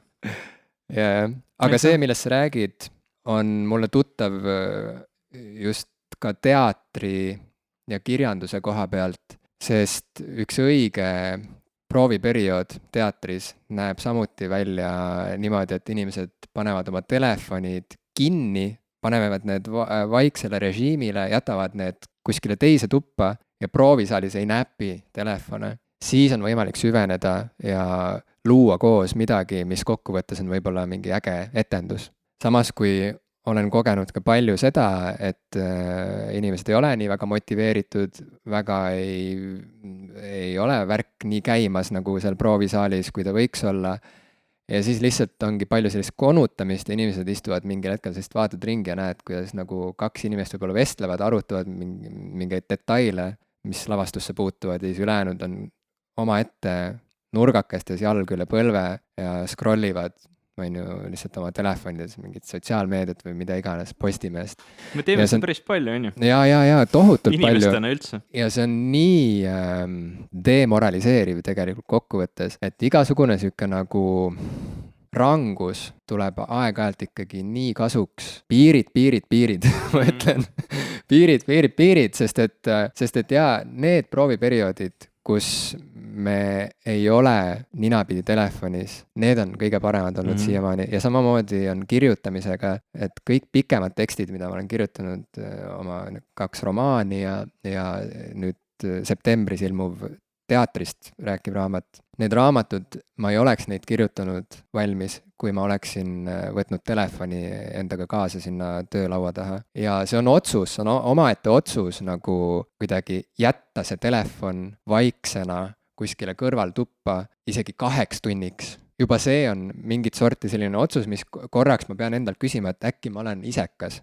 Äkki ma olen kuidagi enesekeskne, kui ma nüüd nagu sulgen ennast siia kapslisse ja lihtsalt tegelen ainult oma asjadega, samas kui võib-olla kellelgi on midagi vaja, keegi helistab, mingisugune jama on kuskil, see on see põhiline hirm, eks ole, et äkki kuskil juhtub midagi ja ma ei saa aidata või ma ei saa teada, on ju. Keegi jääb auto alla kuskil, on ju, ma pean haiglasse tormama, aga ma siin hoopis kirjutan oma romaani, on ju, et ohoo, et see on, kui oluline see on ju.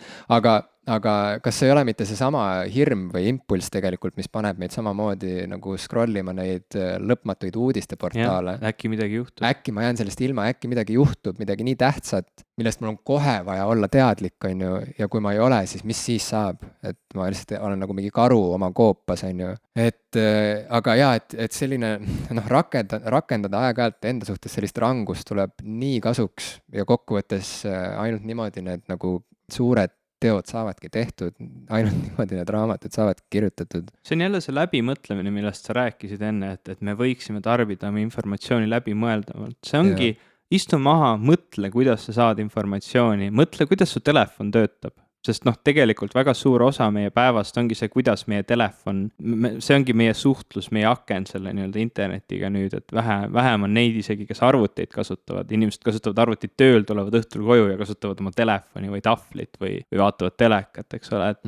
Et sul on võimalik jälgida seda, mida sa teed ja neid harjumusi muuta. Ja neid harjumusi on ise väga raske muuta, aga kui sa kui sa muudad seda tehnoloogiat või seda, kuidas see tehnoloogia sinuga suhtleb, siis tegelikult on need asjad lihtsamad, kui sa arvad, sest kui su telefon ei vibreeri, ei saada sõnumit, ei saada mingit helinat, ei tule mingit asja ekraanil ette, siis sa vaatad ta poole vähe. Mul on endal need perioodid käivad seoses sellega, kui kiire mul on. Kui ma kirjutasin oma doktoritööd, oli mul ääretult kiire ja seda rohkem oli mul neid piire ümberringi paika pandud. Kui mul on perioodid, kus ma puhkan rohkem, mul on igavam, mul ei ole nii palju tegemist, siis ma loomulikult tahan avada neid Postimehe lehekülgi tihedamini, ma tahan Facebookis vaadata, mis seal toimub, juba nagu tekib, kas midagi uut enam ei ole. Redditis on mingi jooksev nali, et kõik lingid on juba lillad, et midagi uut ei ole, ameeriklased magavad, midagi sellist, eks ole. Et noh, inimesed nagu tahavad kõik lingid on lillad, see veits kõlab nagu all cats are grey. Jah. aga noh, ma ütlen, et see on nagu selline asi, mida tekivad elus hetked, kus sul on nagu kuidagi see kõik on muutumas järjest rohkem koormavaks ja siis ongi võib-olla väga hea hetk neid muudatusi teha, sest siis sa tõsiselt vajad neid. Ja siis sul on ka nendel hetkedel, kus sul on vabam olla lihtsam, sest siis sul juba on mingi harjumus sees või sul on juba mingid reeglid paika pandud, mingid piirid on olemas. Ja mul on väga imelik olla see inimene, kes nagu räägib sellest, kuidas kasutage oma tehnoloogiat vähem või ma ei tea, olge sotsiaalsemad või ärge istuge söögilauas ja kasutage oma nutitelefone, kuna ma ise olen nii tehnoloogia lembeline inimene ja tihtilugu ma ise ka istun seal telefoni taga ja rullin seda ekraani, et see ei ole nagu see, et seda on lihtne teha, aga seda on, ma arvan, oluline teha. Aga miks sa Pokemon Go'd pole mänginud? Sellepärast, et ma ei jaksa mängida korraga 2 Pokemoni mängu. Fucking andke mul aega tegeleda ühe asja, andke aega atra seada inimesed, palun. Ärge andke välja uusi Pokemone mänge. Sest neid tuleb nii tihti. Pokemoni mänge, see täitsa perses no saad aru, see on nagu, et ma mängin seda Pokemon X-i on ju siiamaani, ma arvan, et ma mainisin seda juba meie kas esimeses või teises saates. Jah, ma mängin seda siiamaani. Jah, see mäng on mul olnud pooleli nüüd varsti juba aasta aega. Jah, mul on veel mänge, mis on isegi veel kauem olnud mul pooleli, nagu näiteks vist Warcraft 3 on mul olnud pooleli viimased, ma ei tea, 10 aastat. Kas see on nagu raamatutega, et sa arvad ikkagi, et sa nad kunagi lõpetad ära või? No jah, enam-vähem, jah, see on täpselt nii, tegelikult isegi mitte enam-vähem, aga jaa, sest et nüüd on ju välja kuulutatud ka Pokemon Sun ja Pokemon Moon. Vot seda ma ei teadnudki, räägi lähemalt. Need on need traditsioonilised Pokemoni mängud, mida sa ei mängi õues koos teiste inimestega, vaid ikkagi kodus omaette. Nagu õige mängija, mitte kellegagi suheldes, ühes samas asendis küürutades 7 tundi järjest. Ühesõnaga, mina mängin veel seda vana Pokemoni nüüd siis ja ma ei jaksa. Sa oled see, kes arvas, et Pokemon on lahe juba enne. Sa oled see Pokemoni hipster. Jah, minu jaoks oli Pokemon lahe juba enne, kui kõik seda arvasid, just nimelt. Aga ära muretse, mul on tunne, et see asi on vaibumas. Mul on juba tunne, et selleks hetkeks, kui meie see podcast nüüd välja tuleb, et siis me oleme nii vanad selle Pokemon Go teemaga, et ma ei tea, kui palju sellest üldse on mõtet enam rääkida. Mina jällegi ei oleks nii skeptiline. Mul on selline tunne, et see asi võib veel kesta edasi ja muteeruda ja muutuda veel rohkem relevantseks, kui see praegu on. Kuidagi kultuuriliselt ja nii edasi. Sellepärast, et tegelikult on see ääretult positiivne muutus. Minu jaoks on nagu nii imelik, kuidas inimesed on sellele sihukese negatiivse spinni külge ajanud, et issand, inimesed nüüd jooksevad mööda tänavaid ja autodele ette ja issand, nad üldse ei mõtle, mida nad teevad ja kui minu aiale keegi tuleb Pokemone püüdmas, ma võtan oma Kuvalda ja jooksen, eks ole, et miks inimesed mängivad mänge nagu ikka, kui tihti ma näen trammis inimesi, kes mängivad Candy Crushi või mida iganes, mis iganes inimesed teevad, et oma aega veeta, et oma ellu natuke rõõmu tuua.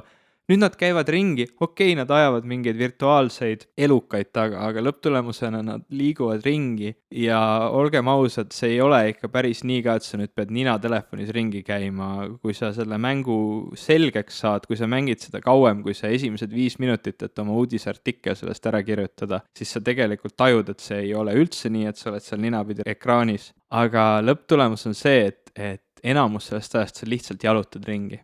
Ja siis su telefon vibreerib, vaatad, oi, Pokemon. Kõndimise peal sa ei pea, mina ei ole lülitanud seda nii-öelda liitreaalsuse poolt seal sisse. Sa ei pea seisma jääma, sa kõnnid edasi, püüate kinni ja kõnnid veel 3 kilomeetrit. Vähemalt nii mängin seda mina, ma ei tea, teised võib-olla mängivad teistmoodi, aga ka see on positiivne. kui ma korjaks veel endale Pokemone, siis ma lihtsalt peaksingi pühenduma ainult sellele ja hülgama oma perekonna ja tulema töölt ära ja ühesõnaga ma ei jaksa tegeleda nii paljude Pokemonidega korraga, jälle piirid.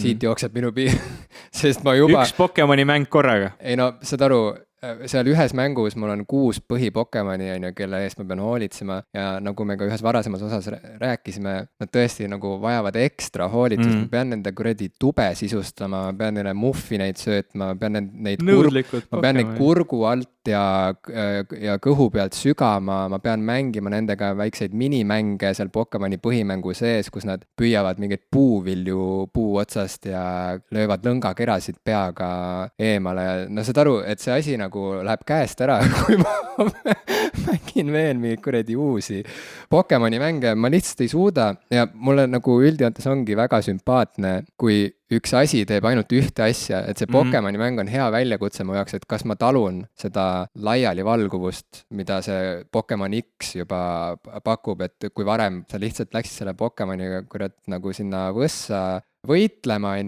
seadsid ta vastakuti mingi teise agressiivse Pokemoniga ja siis ta kas võitis või kaotas ja siis sa said treenida. Sest nagu me teame, Pokemon often appear in tall grass. Ja, beware, täpselt nii, aga selles mõttes nagu, et see on siuke hea test mu enda jaoks, et nii nagu ma rääkisin ka sellest Kobo e-lugerist meie eelmises teemaplokis, et mulle meeldib, kui üks asi täidab ühte konkreetset eesmärki ja ei hälbi sellest, on ju. Mulle väga meeldib, kui e-luger on lihtsalt raamatu lugemise jaoks. Ma ei taha, et ma saaksin sellega mängida veel sudokut ja kuradi pokkerit, on ju.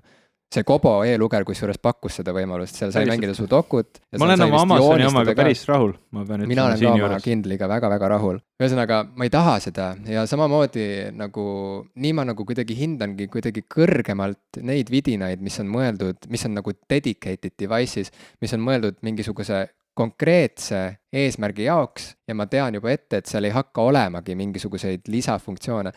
Nüüd Nintendo annab välja peagi konsooli, mis on väga nostalgiahõnguline konsool nimega NES Classic, mis on põhimõtteliselt koopia 80ndate Superstar konsoolist Nintendo Entertainment System. Ühesõnaga NES, mis on see ikooniline hall kandiline karbike, mis oli juba 90ndate alguses oli liiga kallis eestlaste jaoks ja mida omasid vist ainult 2 mu kõige nagu jõukamas perest. Mina tõestasin ühte inimest, kellel oli see päris Nintendo, teistel olid need kloonid, mis olid ääretult levinud. Jah, et igal juhul tegemist on konsooliga, mis tõi meie kultuuri välja näiteks Super Mario Brosi seeria, eks ole. Ja ka palju muud kuulsat ja siiani nagu... Kui te mängisite lapsena sõprade juures, eks ole, seda parditulistamismängu või siis seda tangimängu või seda mängu, kus te pidite mingi kirkaga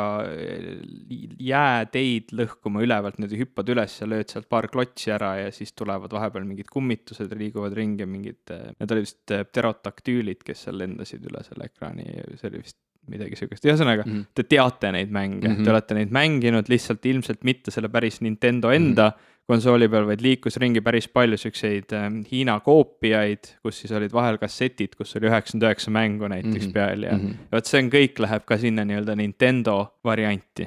Jah, nüüd novembrist saab Amazonist ja muudest poodidest osta endale NES Classicu, mis on seesama vana konsool, ainult et see mahub sulle peopessa, et ta on selline miniatuurne koopia sellest vanast kuulsast konsoolist ja selle konsooli sisse on pandud 30 NES-i mängu ja ei rohkem ega vähem. Sa ei saa neid sealt ära võtta ja sa ei saa uusi mänge sinna ka peale laadida rohkem. Ja see on väga nagu äge mõte, mis tekitab minus üllatuslikult ikkagi vastakaid tundeid, sest et ma alustasin justkui seda teemaplokki selle mõttekäiguga, et või selle seisukohaga, et kui äge, et mingisugune konsool tuleb nüüd ka välja, mis on mõeldud ainult ühe asja jaoks ja sa ei saa sellega, see nagu ei muutu kasutamise käigus enam, sa ei saa sinna lisada mingisuguseid uusi funktsioone, see ei hakka sulle saatma mitte kunagi mingeid notification eid, mitte miski ei muutu. Ei ole achievement'ite süsteemi sisse ehitatud. Ühesõnaga see osa minust, mis tahab, et kõik jääks kogu aeg samaks, see osa minust peaks justkui juubeldama, on ju. Yes!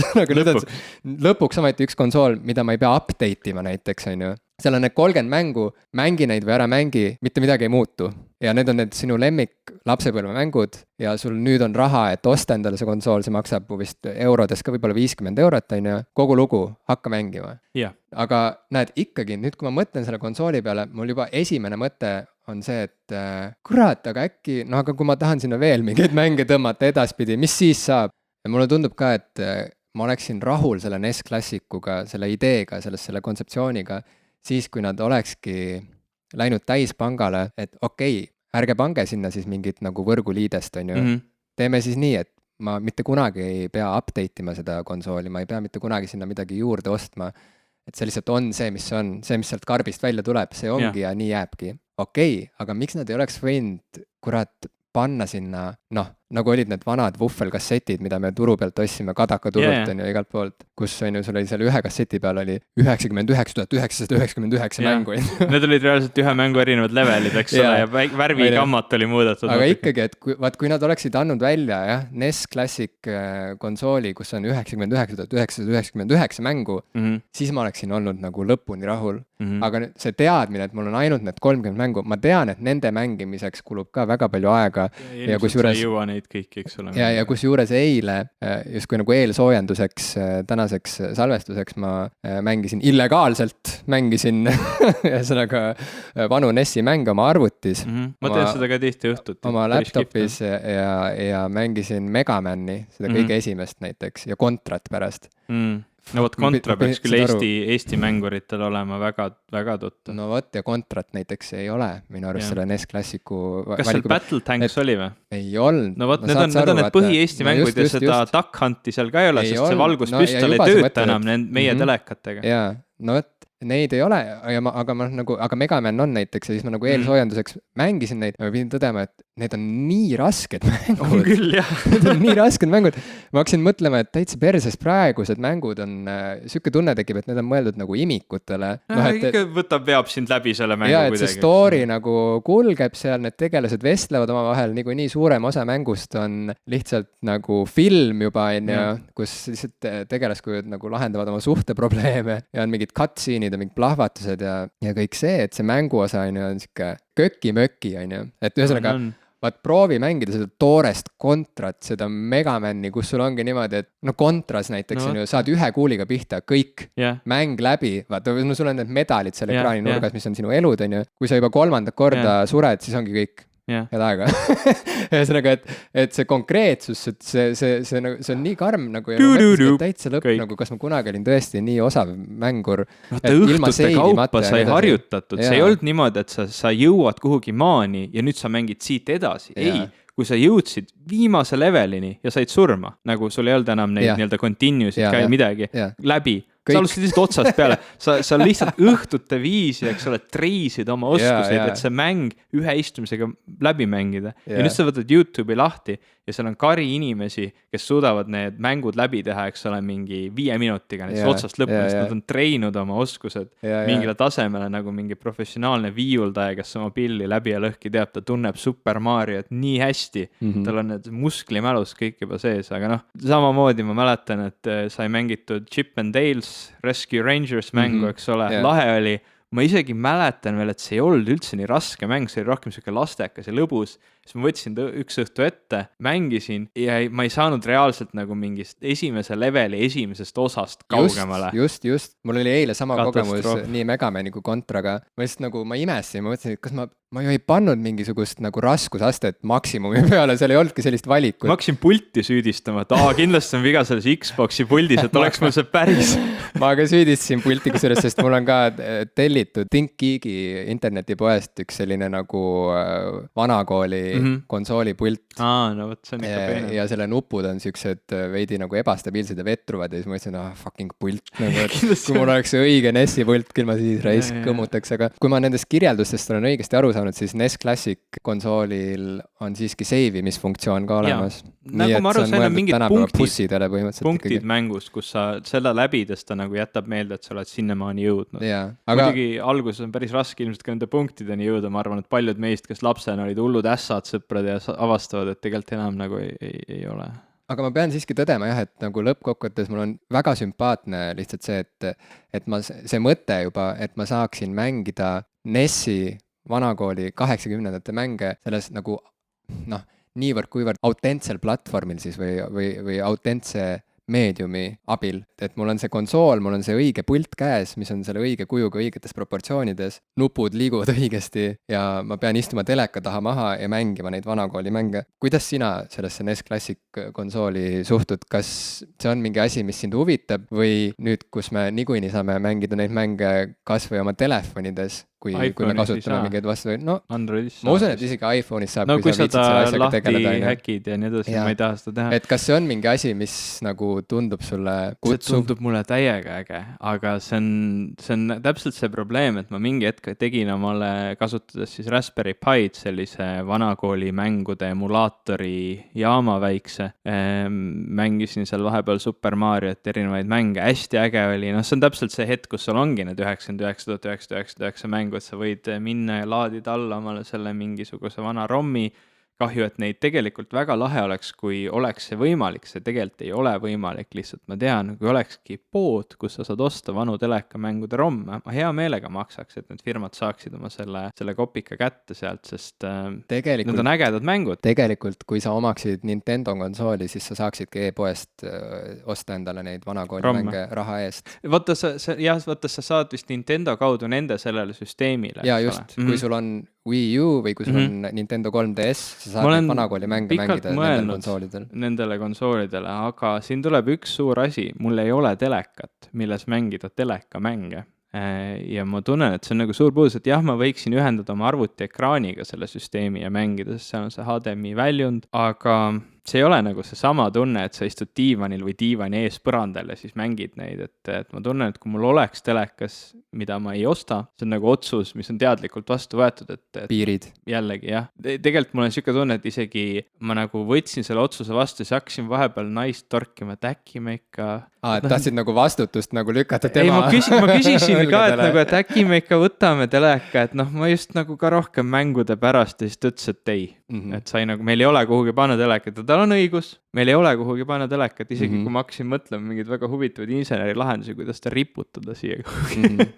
Et ei, et siis ongi nagu see hetk, et see tundub mulle hästi äge mõte, ma tahaks seda proovida ja katsetada, aga lõpptulemus on see, et ma hakkasin rohkem uurima sellele, et kuidas ma saaksin seda õiget NES-i pulti ühendada oma arvutiga, et mängida siis arvutis neid samu mänge, et tegelikult, nagu ma aru saan, selle NES klassiku sees ikkagi jookseb mingisugune emulaator, ta samamoodi võtab selle ROM-i, sealt ta laeb selle programmi maha ja siis seal selle konsooli sees siis on digitaalne skeem, mis siis käitub sarnaselt nagu siis originaalskeem, mis füüsiliselt oli selle esialgse NES-i sees, et ta ei ole ikkagi päris seesama skeem, millest siis see väljund digitaliseeritakse, et see siis välja saata, et ta ei ole päris nii peen. Ma peaaegu sain aru, mida sa rääkisid. Ühesõnaga, ta on ikkagi mingi digitaalne süsteem, mis emuleerib seda originaalsüsteemi. Selles ei ole mitte midagi halba, nii toimivad ka kõik need asjad siin arvutis nendes emulaatorites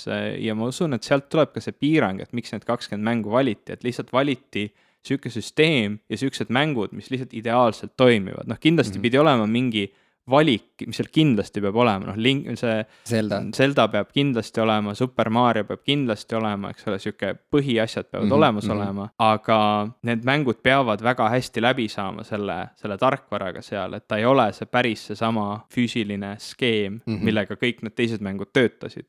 Et emulaatoritel on ka see probleem, et mõnes mängus näiteks heli ei toimi päris korralikult või mingid ajastused on valed või see nii-öelda mängitavus ei ole täpselt seesama, et nad pidid garanteerima, et need mängud töötavad, ilmselt sellest tuleb siis ka see piirang, et miks sinna juurde lisada ei saa.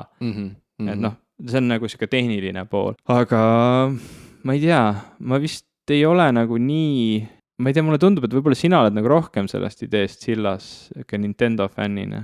Ja mulle tundub ka, et sa vist oled rohkem arvutimees. Vist ikka jah, ma olin nagu, mul ei olnud ka, tegelikult mul oli see Sega mäng oli vahepeal, aga seal oli mul ka reaalselt mingi 3-4 mängu, mida mängida, mingi Mickey Hiire mäng, mingi Alex the Kid ja mingi kasiinomäng, et mul nagu telekamänge pole kunagi väga olnud, et ma ikka mängisin arvuti peal DOS-is mänge. Et noh, jah, ma ei tea, sul on igatahes vähemalt on nagu jõulukingi idee olemas, et mida sa tahaksid Kuusalt oodata, mul on siuke tunne. Jaa, 100%. Ja sul pole ka telekat. Imelik on selle kõige juures see, et jah, esiteks mul ei ole televiisorit ja teiseks ma juba oma vaimusilmas näen, kuidas see NES Classic konsool hakkab koguma tolmu mu riiulil ja kuidas ma keeldun sellest loobuma.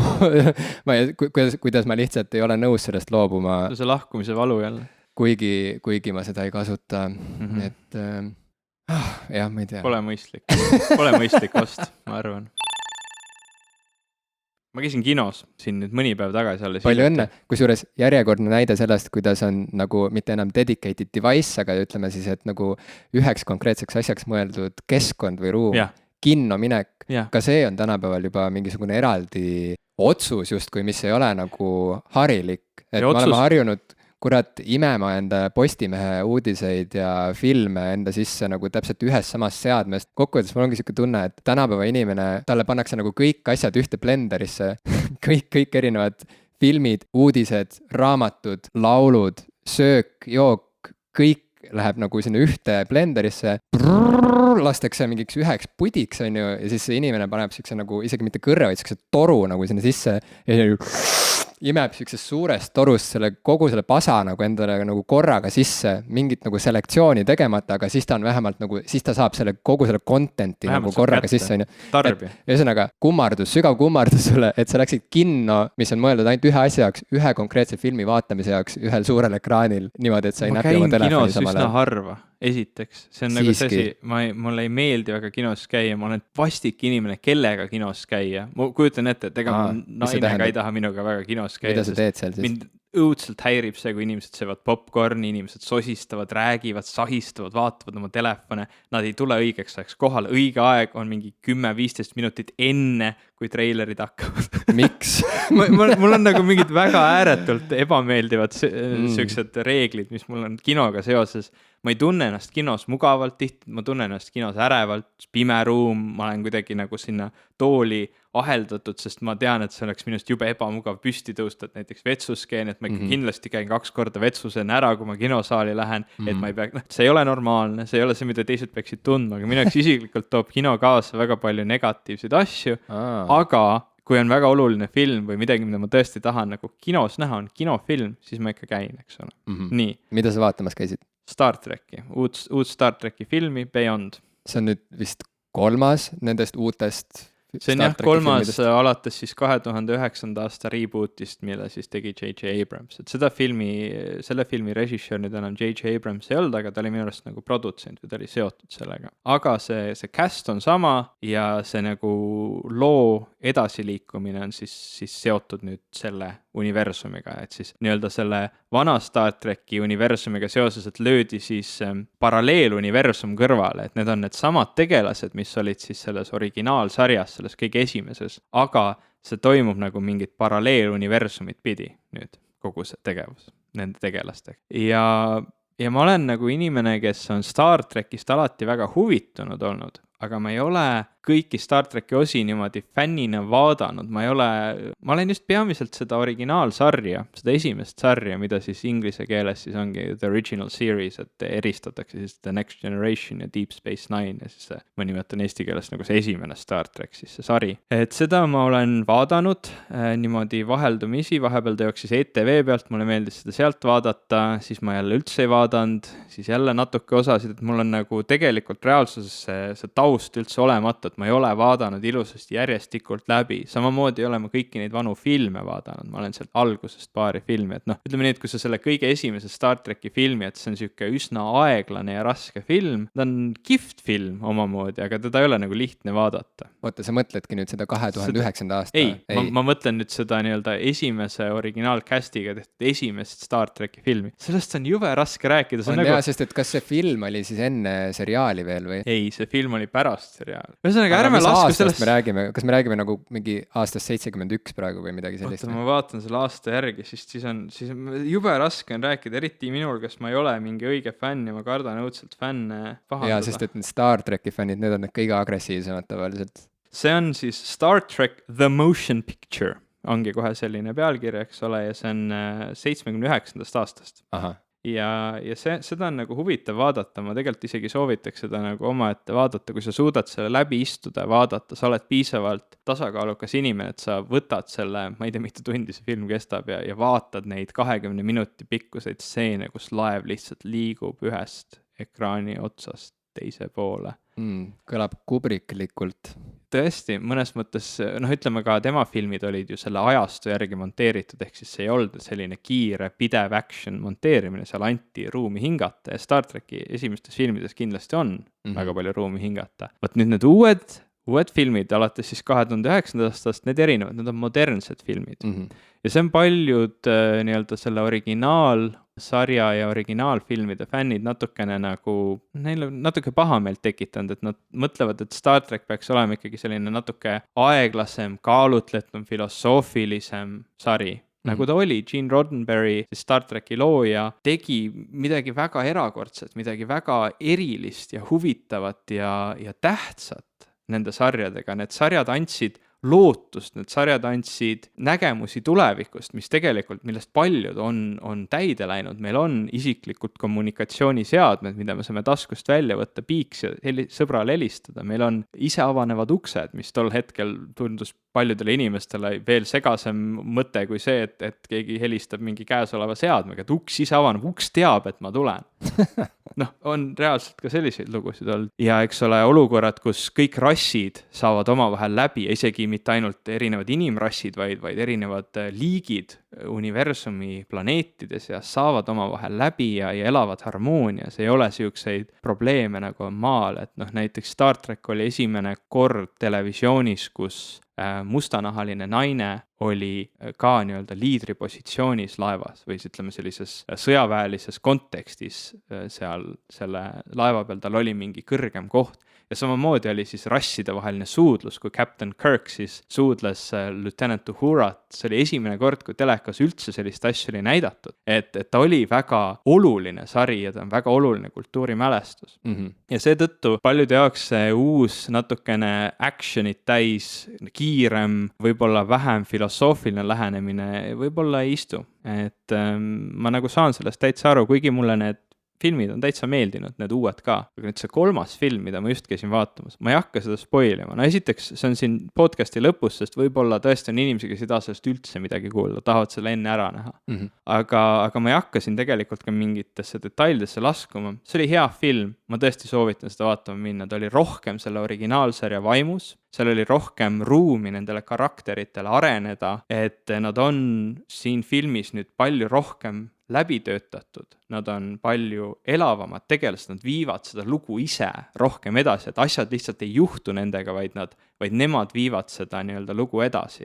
Et igati nauditav film ja minu meelest väga ilus film, mida siis, mis tuli välja Star Treki 50. juubeliaastal, et minu meelest väga hea, minge vaatama. Mul on see teine osa ka nägemata, nii et ma pean natukene nagu teoorias võid sa selle vahele jätta, mingid fännid ütleksid, et jätta vahele, sest see teine Abramsi film oli selline, mida väga ei armastata. Minul ei olnud ta vastu midagi, aga ta ei ole selline asi, mis reaalselt meelde jääb väga. Aga see uus väga meeldis.